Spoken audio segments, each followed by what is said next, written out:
3 times thus, and on many commentaries, I have stated my love for Chuck Jones and his work. My last 2 videos especially. This last one briefly discusses how his invention of the pace-up feature started a new industry, if not a new way to make the shorts viable again. The video before it is me showing off one of my most prized possessions, a handwritten letter from Chuck, which I received after being lucky enough to speak to him on the phone. So, to a lot of people who love Chuck as I do, and indeed even to casual Looney Tunes fans, a bad cartoon hurts us. But a bad cartoon by Chuck Jones borders on insulting. And there were plenty of borderline insults in the remaining 30 years of his creative life. As some of you know, I f***ing hate Filmation, an animation studio that was started in the 70s and did more to bury cartoon standards than furries, focus groups, and Family Guy. Remember when I auditioned to be David Hasselhoff's car? And its influence is certainly felt on this half-hour special, which, laughably, claims to be fully animated. For this special, being made in the late 70s and having a major plot element involving King Arthur is surprisingly not the greatest example of how it compares to Daffy Duck and Porky Pig Meet the Groovy Ghoulies, a special I talked about that Filmation made and had no influence from Warner Brothers other than license to use its characters, and the fact that King Arthur's Court was written, produced, and directed by Chuck, unfortunately, doesn't do much to stave off the crap factor. Which is a real drop in quality when you consider that this thing was made less than 5 years after Rikki Tikki Tavi, which, in many ways, is a masterpiece. Sometime in the 1960s, the look of cartoons changed. What happened? What happened was that Warner Brothers closed down, for one thing, and everybody started making cheap cartoons, which meant that in a way they stopped animating. And I don't say that as my statement, I say it by simply opening the dictionary to the word animation, which is very early in the dictionary. It's easy to find, and it comes right after the H's, H-I-J-K, I guess. Anyway, animation, and it says to invoke life.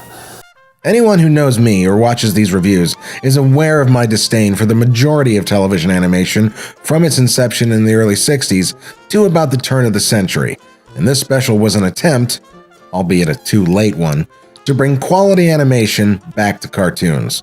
Or, more to the point, television. What's up, Docs and Docettes? Trevor Thompson, the self-appointed Looney Tunes critic here, and today we're looking at something that is the opposite of a paste-up feature or special, a half-hour cartoon of all-new animation that delivers on that promise for at least half of the half hour. I mean, I'm sure it also promises to entertain at some point, maybe somewhere in CBS's commercials for it, but trust me, it doesn't. If you're a fan of Looney Tunes, you won't enjoy this. If you're a fan of Mark Twain, you'll find it laughable for all the wrong reasons. And if you're a fan of Chuck Jones, you'll hate it for all the right reasons. So now let's take some time and unpack the Disastrous, a Connecticut rabbit, or as CBS correctly in my view insisted, Bugs Bunny in King Arthur's Court. Bugs gets transported back to King Arthur's day, a la the Mark Twain book, except in this version, Bugs arrives there as a result of taking bunk directions from Ray Bradbury. The last time I took Bradbury's advice, I ended up in the 25th century as a Martian monocle. On Mars yet. As soon as Bugs arrives, Elmer Fudd, hunting for dragons, mistakes Bugs for one and takes him back to King Arthur and Merlin, Daffy and Sam, to be burned at the stake. It's funny though, Fudd finds Bugs by following tracks, or twacks, but when he looks down to see them, the drawing suggests such a narrow gate that when Elmer finds him, it'll be the Triceratops scene in Jurassic Park all over again. That is one big pile of shit. Listen, Dragon, don't try to fool me. I followed thy twacks for woe these many moons, and now I'm taking you to King Arthur's court. King Arthur's court? Is that where I am? So Fudd and the rabbit have terrible dialogue back and forth, and then Bugs utters what can only be called the mantra of the date rapist. Oh well, as they say, when you can't fight it, lie back and enjoy it. In Scarlet Town, where I was born. And then he turns around and starts singing Barbara Allen, much in the way that Porky did in Robin Hood Daffy, to make the audience go, yup, these are Arthurian days. Oh, yep, they're sure in England. Her name was Barbara Allen. Except that song isn't English, it's Scottish. Go again. Barbara Allen is a traditional Scottish ballad, and like every other ballad in the world, it's boring after the first verse, thus making it perfect for use in a cartoon. Or, in this case, a crummy half-hour special for CBS. Subtly, ain't I? Fudd then takes Bugs to King Arthur and Merlin, portrayed in this iteration, as I mentioned earlier, by Daffy and Yosemite Sam. Now, I don't want to use this as an opportunity to tell you I told you so, but this is as good as a place as any. I told you so! I told you so that the Looney Tunes characters were all built upon their own worlds when the studio was making all of those theatrical shorts. Shorts, by the way. Stop calling them episodes! Episodes imply continuity, but there's no continuity in the Looney Tunes shorts, Three Stooges, Laurel and Hardy, or even for that matter, Ren and Stimpy. Joy.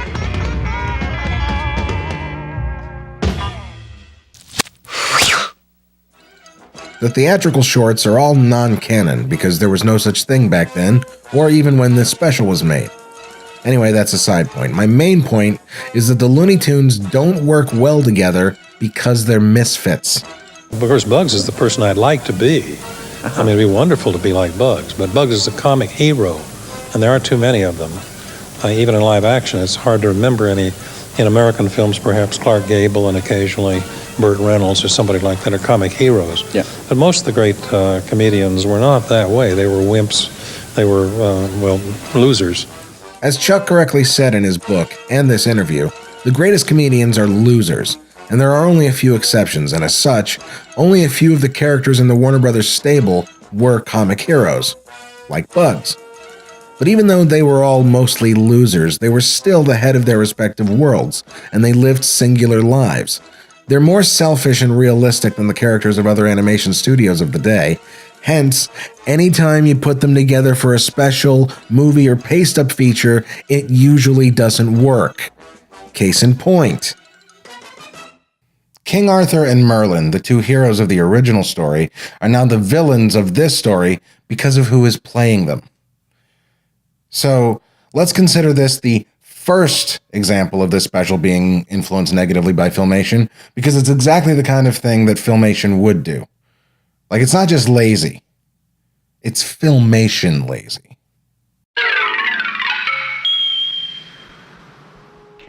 In fact, this next sequence has the most number of Filmation-isms than any other in the whole special. So on the bad side, it's rough to get through, but on the good side, once it's done, the worst is over. So, what's the second example of this special being produced during the Filmation Armageddon? This shot right here, the one that opens the scene. A long panning shot to eat up dialogue. Twags of this brimstone swigging dragon, this dreadful sky-towering monster. But this trail went through strange and fearsome woods, and I must need whop the heads off 7 giants at one sweep. Then I fought a pitched, frightening battle with 18 lesser dragons. Watch Bugs Bunny in King Arthur's court and see Chuck Jones bring back full animation, dialogue, and still pictures. That's what it's all about, kids. And, speaking of dialogue, that's the other Filmation thing that this special has going for it. Literal-minded dialogue. That's probably the biggest problem with Filmation. The fact that it had to produce comedy. If you're a fan of Looney Tunes, you know that comedy can be of quality even if it's being made for kids. But for some reason, this attitude didn't transcend in the halls of Filmation. But the fact that it was being made for kids was.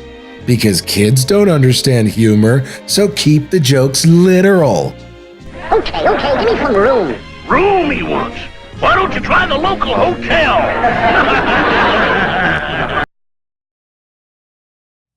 Ha! The hack writers at Filmation, especially in the 70s, used literalism as the basis of most of the humor for their shows. You got a lot of jokes based on the premise, this word sounds like that word. And that level of literalism is certainly at play in the dialogue here. Draw and quarter the varmint. How do you like those apples, Dragon? You're gonna be drawn and quartered. Drawn? Drawn? Oh, you mean drawn, like an animated cartoon is drawn. Well, naturally, I know all about that. I've been in the business for years, and I won't even be born until 1940. As for quarters, well, any old place. Nice view, private bath. Will you shut up? The ugly truth is that once Mike Maltese left Warner's, Chuck was exposed as being not even a mediocre cartoon writer. This might be why the dialogue for the new animation in the Bugs Bunny Roadrunner movie doesn't feel quite so painful in comparison. In fact, that movie and the short Duck Dodgers in the Return of the 24th and a Half Century were the last time Mike and Chuck worked together. Of course, Chuck thought of himself as a great scribe, perhaps because he was a great reader. But the fact that he wasn't legally allowed to work with the Looney Tunes characters once he was canned by the studio for all those years was actually a blessing in disguise.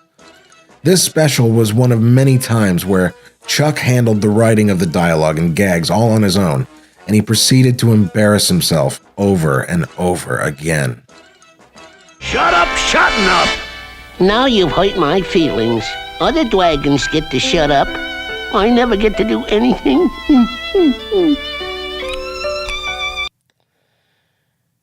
You really don't appreciate just how good of a writer Mike Maltese was until Chuck's on his own. Oh yeah, and don't let's forget the animation corner cutting. We get a lot of that in this next sequence. Fully animated, my aching. See, Bugs is burned at the stake, but because the stake is a painted background, we only need to animate his head! Also, this shot here is probably the most blatant of the Filmationisms. Awkward at best, and it may be the first time a layout could be called out of character. It's just not a shot that classic Warner Brothers would have ever handled that way. Chuck must have drawn this one and certainly approved it, though God knows why he chose it. Well, one thing's for sure. Either I'm Joan of Arc, which I'm not, or according to Mr. Mark Twain, I'm a Connecticut Yankee rabbit in King Arthur's court. Anyway, If so- Bugs uses his, or maybe Chuck's, understanding of Mark Twain's story of a Connecticut Yankee in King Arthur's court to fool everyone before they can burn him. He predicts the total eclipse of the sun, and they believe him to have real magical powers, so they give him a dragon upon his request. 2 years later, he's created an all-new source of power and made himself an armory. The demonstration of this armory and the new power, and the signs leading up to it, are the way that Chuck gets around the low animation budget.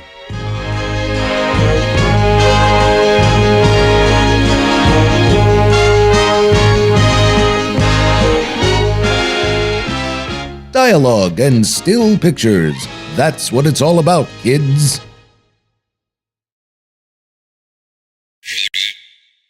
Elmer shows up during this Ain't I a Good Layout Artist sequence that Chuck subjects us to with his hilarious dialogue, and tries to take revenge on Bugs, but this time actually hits a dragon. 2 years later. Then when Bugs confronts him, Elmer concludes that he is shapeshifted back into a wabbit again. This is at 15 minutes into a 22-minute special, by the way. So that means that we're literally past the halfway mark before Chuck's great storytelling skills give us a conflict for Bugs. And 2 years! He's been making armor for 2 years at this point, and it's almost its own story. So at exactly 15 minutes in, we finally get a point of conflict, and Bugs and Elmer have to square off. Or Lance off. Lance on, Lance off. Lance a lot. Lance a little. Camelot here, battle cry of freedom in advertiser. It's September the 21st. Then Porky reads the paper out loud, like you do, about Bugs and Elmer's joust-off in an effort to save even more of the animation budget. Dialogue and still pictures. That's what it's all about. The remaining 10 minutes of this CBS WBPOS is probably the worst of it. It's supposed to be the good stuff, but it's not good. It's the fight between Team Bugs and Team Elmer, and we should be getting a bunch of physical gags, but Chuck is, at this point in his career anyway, way too in love with himself to worry about timing anymore.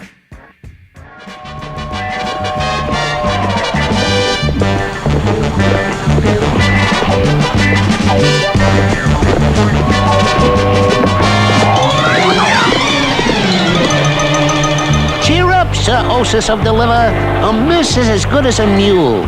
Right, mule? Everything in this sequence of physical gags is drawn out, pun intended, drawn out, just goes on extra long so that you can absorb it. Plus, the layouts are far too technical and straightforward. Maybe not straightforward, left to right, and everything plays out long form and just says, look at me. Can't you see you're tangling up my whiskers? And then, because there's only a few minutes left, Bugs randomly pulls Excalibur out of the stone because he thinks it's a carrot slicer, and he becomes the new so-called Arthur King. So at this point, it becomes really obvious that Mel Blanc is doing Elmer's voice. Sam and Elmer both pledge their allegiance to Bugs, and you kind of get that shimmering effect in the audio of like when you play two versions of a song at the same time. Me too, oh mighty king. I pledge my allegiance, too. We are thy servants. Mel Blanc is doing Elmer's voice in this special. And some of you might be saying, why is that an issue? Mel Blanc voiced all of the classic Looney Tunes characters. And that would be fine if it were true, but he didn't. In fact, Mel is technically the third actor to portray Elmer after the originator of the voice, Arthur Q. Bryan, passed away in 1959. I will do it with my spear and magic helmet. Your spear and magic helmet? Spear and magic helmet. Magic helmet? Helmet! Magic helmet? Mr. Magic, yes. What's more? It's a shame. That was going well. And we almost I don't have think I'm right yet, and I'm going to kill the rabbit, am I? That's fine. That's fine. Okay, kill it.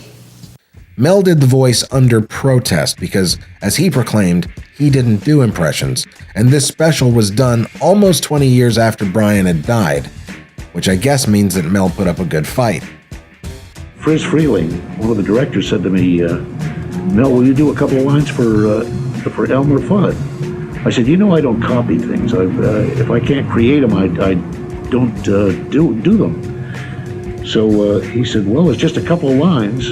He says, I've tried others and they can't come close. He said, can you do a couple of lines? I said, oh, I'll try, but I don't know if I could do it or not. He says, that's it. So I also became Elmer Fudd. Wait a minute, Doc. Are you really saying you don't copy voices you don't originate? Well, fine. But if so, who's this little guy? Listen, my children, and you shall hear the midnight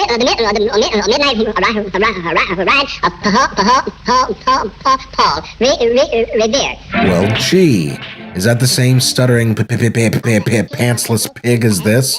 I pledge my allegiance and my loyalty. Oh, mighty monarch, king. I do believe it is. Does it say his name anywhere? Well, look, that is Porky. Yes, folks, this is a clip from I Haven't Got a Hat, and it's the first appearance of Porky in a cartoon. So who's that doing the voice, Mel? Is that you? Alive. Who remembers that famous day and year? Why, no. That's Joe Dougherty, an actor with a real stutter, and an actor who was hired and then later fired for the same reason, his stutter. Joe Dougherty was hired because he had a stutter, but it was apparent after a few performances as Porky that he was too expensive to use because his stutters went on for too long and ate up film, resulting in his dialogue having to be edited heavily. Mel was brought in because he could imitate a stutter, and more importantly, Joe Dougherty's stutter, which I guess makes this story also bogus. They says he's a timid little character. I told him, well, I want to be real authentic about it. So I went out to a pig farm and wallowed around with the pigs for a couple of weeks. And I come back and they kicked me out, so I go home and take a bath. When I did, I come back, I said, if a pig could talk, he'd talk with a grunt, you know. Oink, oink, oink, oink, oink, oink, oink. That's what Porky talk, with a grunt. They said, oh, great, great. So Mel wasn't always the most honest about the voices he did, but the main reason that there are a number of people who to this day think that Mel Blanc did Elmer's voice in all of those classic cartoons is, I think, because of this commercial. The truth is I'm lucky. I worked with actors who give 100%, so it's only natural that I give 100% back. I've always been grateful to you for that. So have my fellow actors. Porky, Daffy Duck, Tweety. Hey, and don't forget Bugs Bunny. Oh, had to bring up the rabbit, didn't you? Or this one.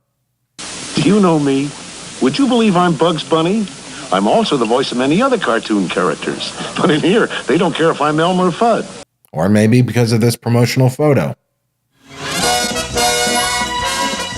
I'm not saying there's any deliberate disrespect being paid to Arthur Q. Bryan here. After all, he and Mel were colleagues as well as friends, but still, there do seem to be some concerted steps being made toward the end of Mel's life that paint a less than true picture. Oh, well, Mel, you spin your little yarns. It's nothing major, only white lies. It's not like you're proclaiming that you came up with What's Up, Doc yourself, or even the idea to name him Bugs Bunny. They showed me a picture of this little rabbit, and he's going to say, hey, what's cooking? I said, instead of him saying, hey, what's cooking, why don't you have him say, hey, what's up, Doc? That's the new expression that was being so popular. And I said to Mr. Schlesinger, I said, why don't you name him after the guy who drew the first picture of him? His name was Bugs Hardaway. Why don't you call him Bugs Bunny?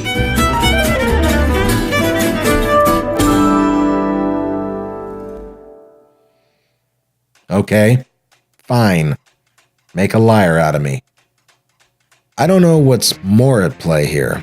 An old man who thinks any day could be his last and wants to make his legacy as big as possible, or a guy who has worked multiple decades in a time before internet trolls who themselves don't do anything except to correct the doings of others. Like myself.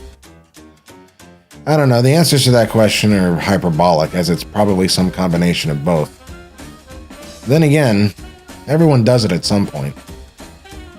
Hell, Chuck's autobiography is so Disney-fied that he has to issue a warning about it at the beginning of the book.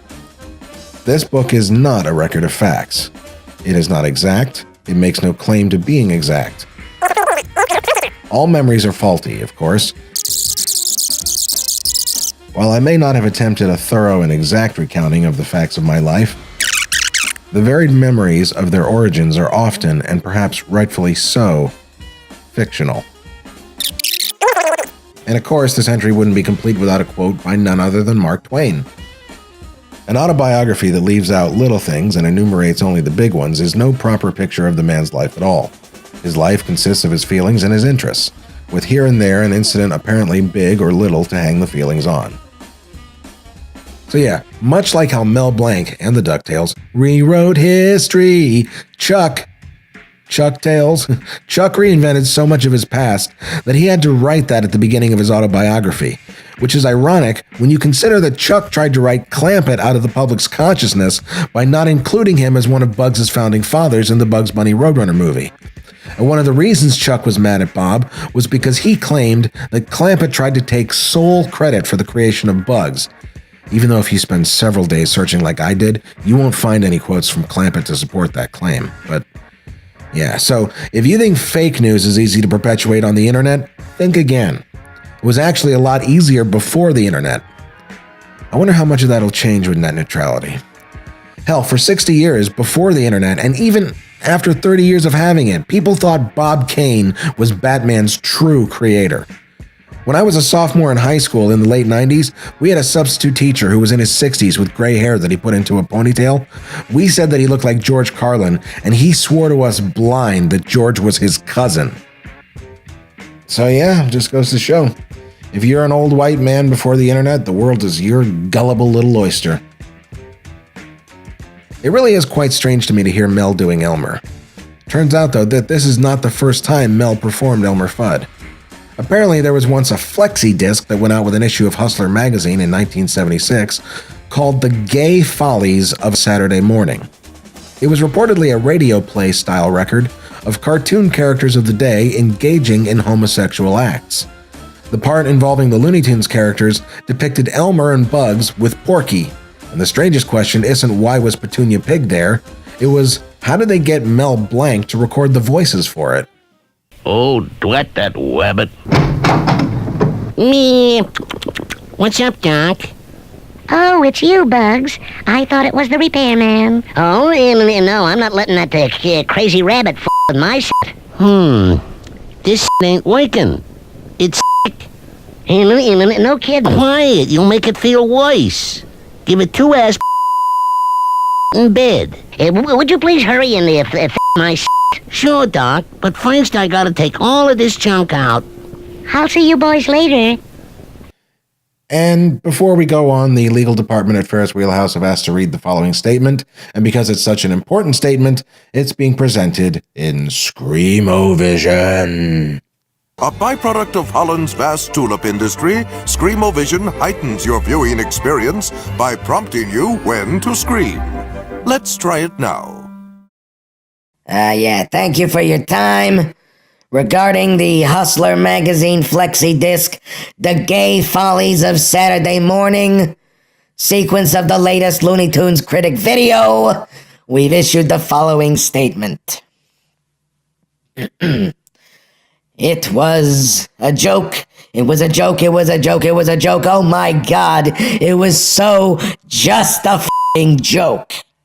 Scream. Thank you. So, maybe that joke wasn't your speed, but if the one that Daffy's about to make here is more for you, then you probably love this special, in which case, I pity you. Seriously, watch this, it's not funny. Well, after all, it is sort of ridiculous for King Arthur to be a duck. So we see this great shot again, and then we get to a shot that is probably the most famous one in this whole special. This special did spawn a pretty famous meme now, which usually says something to the effect of, when someone asks me who the hell I think I am, and it shows this picture of Bugs as the new king. This one.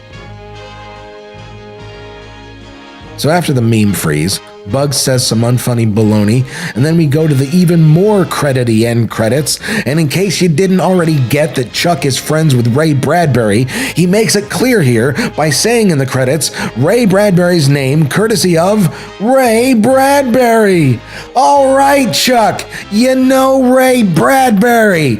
We get it! All right, so why is Chuck so desperate to let people know that he's read Mark Twain and maintaining a friendship with Ray Bradbury? Chuck Jones, as a man, was an intellectual. Chuck could quote Aristophanes or Mark Twain at the drop of a pegboard. Brilliant man, besides being handsome.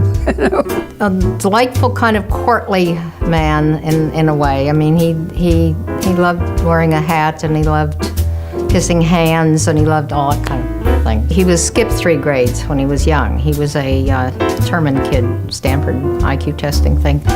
And so they jumped him 3 grades. So he was a young guy in high school, which is miserable for a boy to be 2 or 3 years younger than all of them. So he dropped out, and his father put him in art school.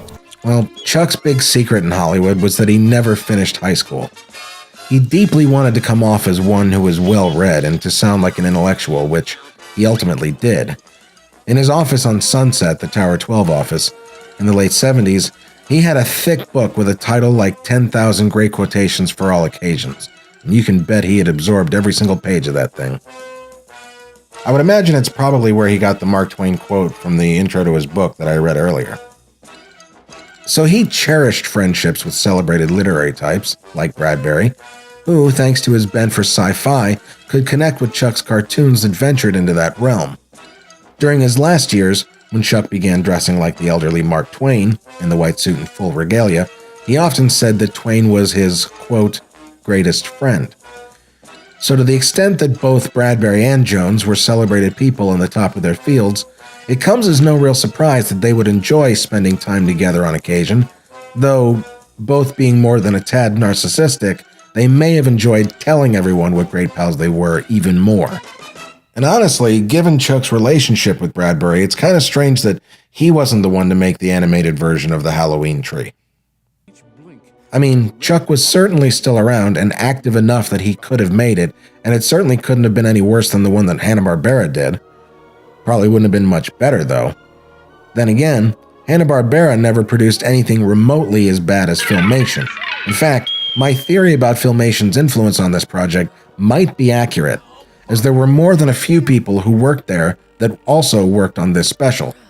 One person who worked at Filmation and this special is Woody Yoakum, credited here as an animator's assistant. Yoakum has said that Chuck had been a great director on the special.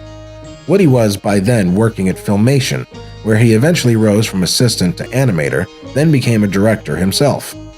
Another artist who worked at Filmation is the late Marlene Robinson, credited as head of assistant animation on this special. None of the artists that worked there, or on this, were bad at drawing, so it's difficult to surmise how such peculiar shots made it into this thing. In hindsight, it's easy to say that it's the earliest evidence that Chuck was slipping.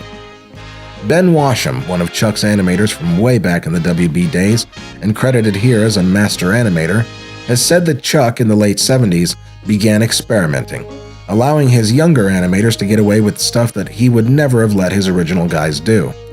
One such thing is the breaking of one of Chuck's cardinal rules of his classic period.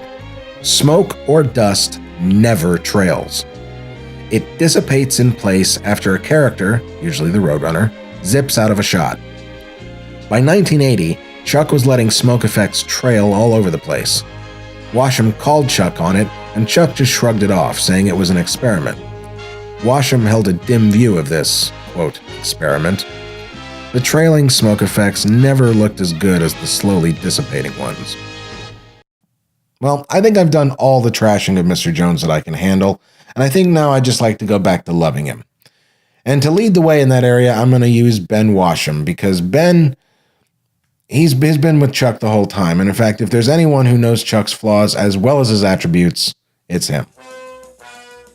Chuck Jones, it can certainly be said, is a lot of things, some of them good, some of them bad. One thing he did that was bad was he would tend to play favorites.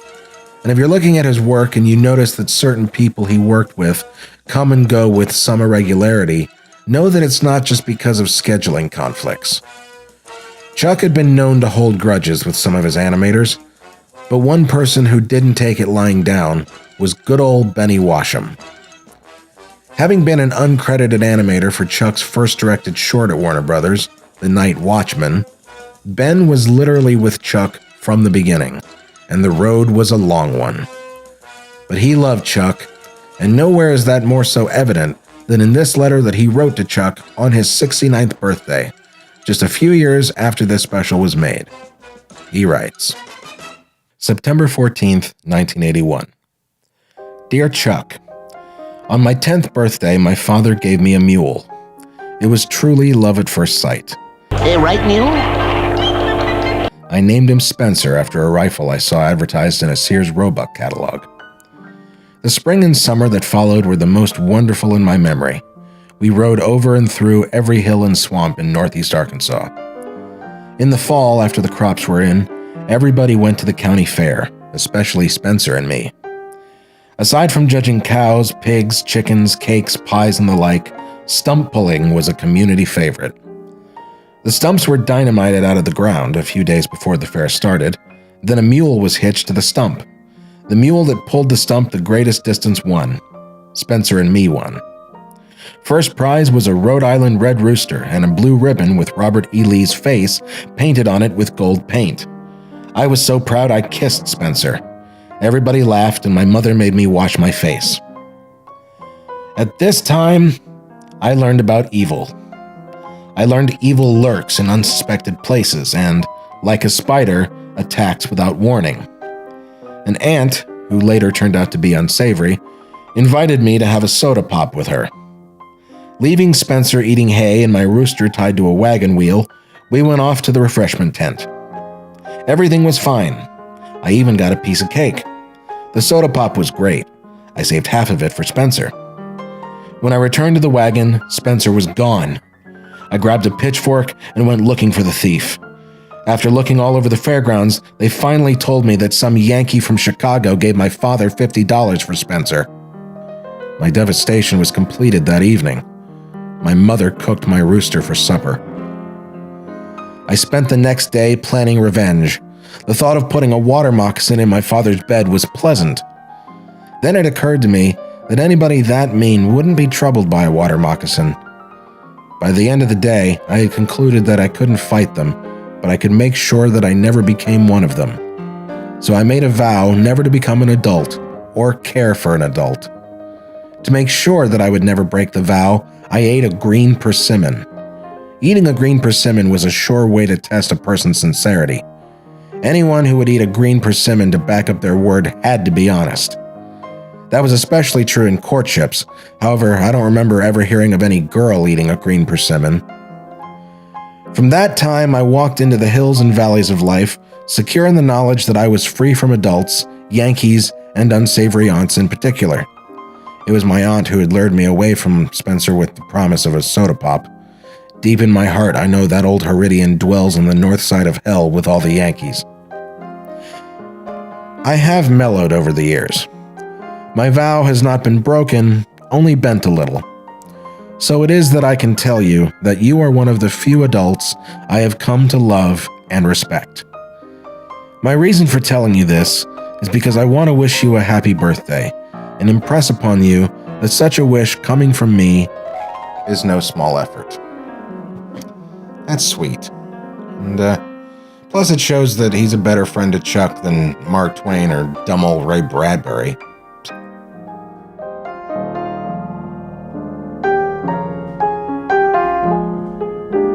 Me, do, re, mi, fa, sol, la, ti, meme. Anyway, folks, that's it for this review. I'm Trevor Thompson, the self-appointed Looney Tunes critic, and until next time, dance on, folks.